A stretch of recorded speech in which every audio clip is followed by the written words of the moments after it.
Hello everyone, welcome to History and Culture. From the perspective of modern medicine, China now explicitly prohibits consanguineous marriage, primarily to prevent the occurrence of genetic diseases. If direct blood relatives or collateral relatives within 3 generations marry, their identical recessive genes are likely to match, turning into dominant genes. This significantly increases the risk of various hereditary diseases, leading to a higher likelihood of congenital defects in newborns. However, in ancient times, due to low social productivity and a medical system far less developed than today, people generally lacked awareness of the genetic risks associated with consanguineous marriages. Instead, ancient societies placed great emphasis on the concept of marrying within the family, believing that close kin marriages could strengthen family ties. As a result, this type of marriage was not only common but also widely encouraged. Many parents deliberately arranged marriages between their children precisely because of their blood relations. Therefore, marriages such as a cousin marrying his cousin were not uncommon in ancient times. From the perspective of modern genetics, such marital practices significantly increased the risk of hereditary diseases. However, historical records reveal that cases of severe congenital deformities were relatively rare in ancient societies. What could be the reason behind this? According to historical records, consanguineous marriages, which contradict modern medical knowledge, were particularly prevalent among ancient royal families and noble clans. This practice was closely tied to the patriarchal system established in early Western Zhou society. The royal families of ancient times placed great emphasis on the purity and supremacy of their bloodlines. To maintain this so-called noble lineage, marriages were often arranged within the same clan, and intermarriage with outsiders could even result in punishment. Beyond royal customs, another significant reason for the prevalence of consanguineous marriages in ancient society lay in parental attitudes toward marriage. During that era, marriages were almost entirely arranged by parents, strictly adhering to the principle of parental authority and matchmaking intermediaries, leaving individuals with virtually no choice. As a result, when arranging marriages, parents often prioritized strengthening family ties, which inadvertently increased the probability of consanguineous unions.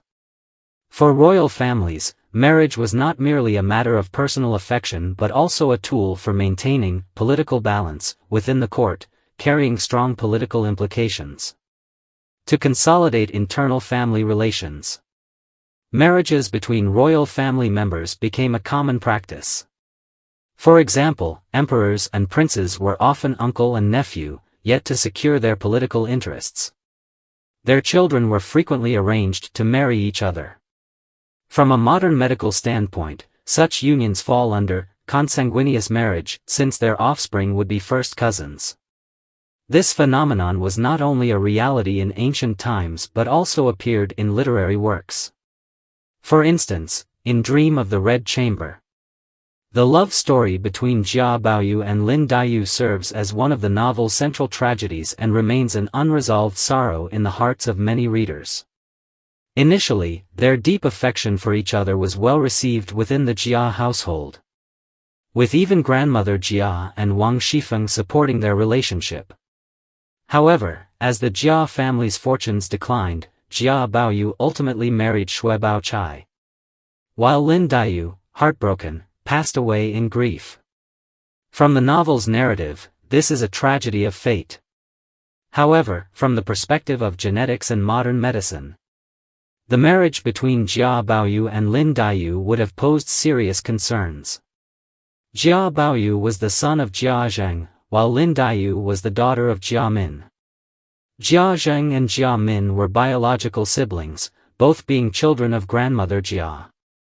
This means Jia Baoyu and Lin Daiyu were first cousins, falling within the category of close blood relatives within 3 generations. In addition, as early as the Warring States period, the Zhuozhuan recorded cases of intermarriage between noble families, such as the Lu and Fan clans marrying across generations. This indicates that aristocratic families not only arranged marriages within their own ranks but also matched their descendants based on blood relations and age. A similar situation appeared in the poetry of Bai Zhi, a famous Tang dynasty poet. He mentioned that in the remote areas of Shuzhou and ancient Feng County, only two major surnames, Zhu and Chen, existed. To ensure the continuation of their family lines, these two clans consistently intermarried for generations. From a genetic perspective, such cases fall under the category of cousin marriages. The Chinese phrase, Qin Jin Ji Hao, which refers to the historical practice of political marriages between the Qin and Jin states, also highlights the prevalence of cousin marriages in ancient China.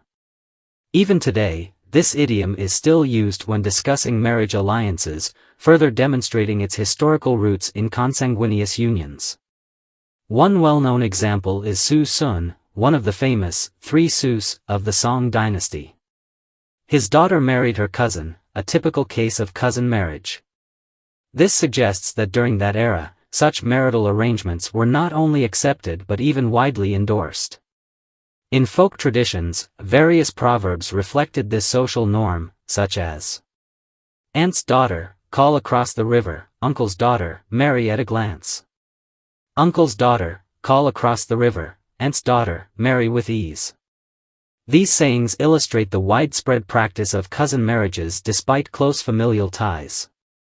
This custom persisted throughout the feudal era and even existed in some economically underdeveloped rural areas of China until just a few decades ago.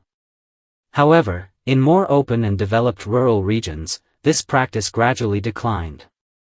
The mystery of genetic diseases in ancient cousin marriages.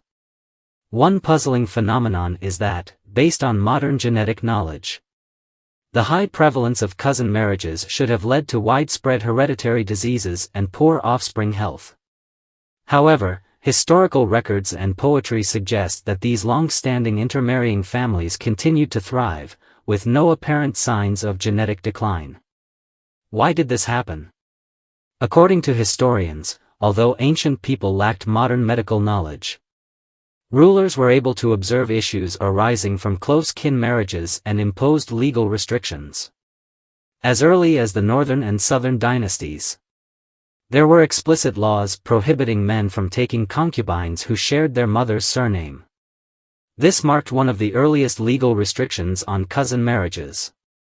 However, by the Tang and Song dynasties, although the law did not explicitly ban cousin marriages, some such unions were annulled by court rulings. This suggests that people had begun to recognize the potential genetic risks associated with close kin marriages, leading to partial regulatory measures. By the Ming and Qing dynasties, the legal system had become more refined, and cousin marriages were theoretically subject to stricter regulations. For instance, Qing dynasty law explicitly banned marriages between paternal cousins, children of a father's siblings, and maternal cousins, children of a mother's siblings. Violators not only faced mandatory divorce but also received 80 strokes of the cane. However, in practice, enforcement was often inconsistent, and many such marriages continued to take place.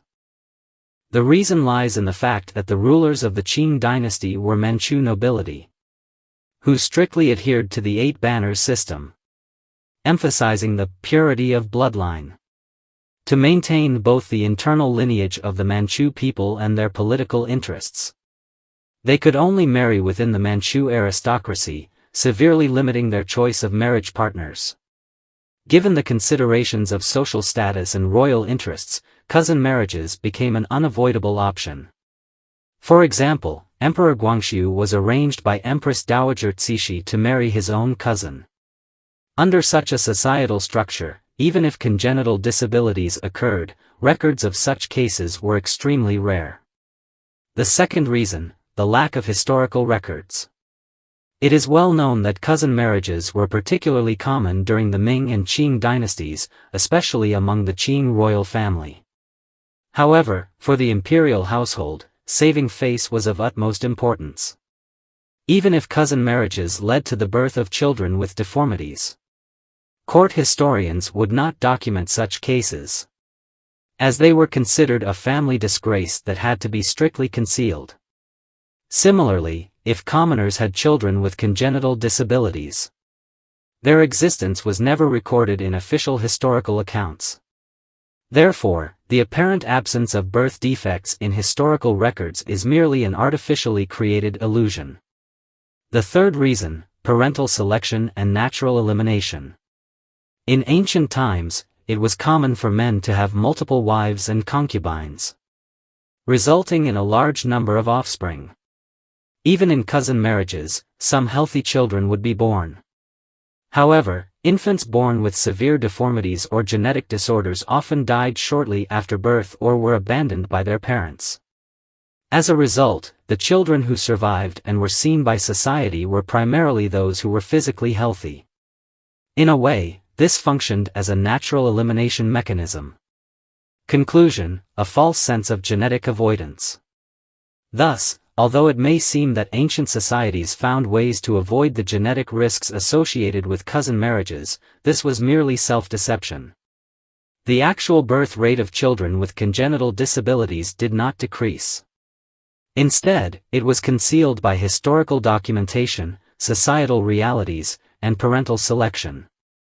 The genetic risks of cousin marriages have always existed, they were simply hidden from view. This is the History and Culture channel. Liking and subscribing are the greatest help and support to us. Thank you everyone and see you in the next time.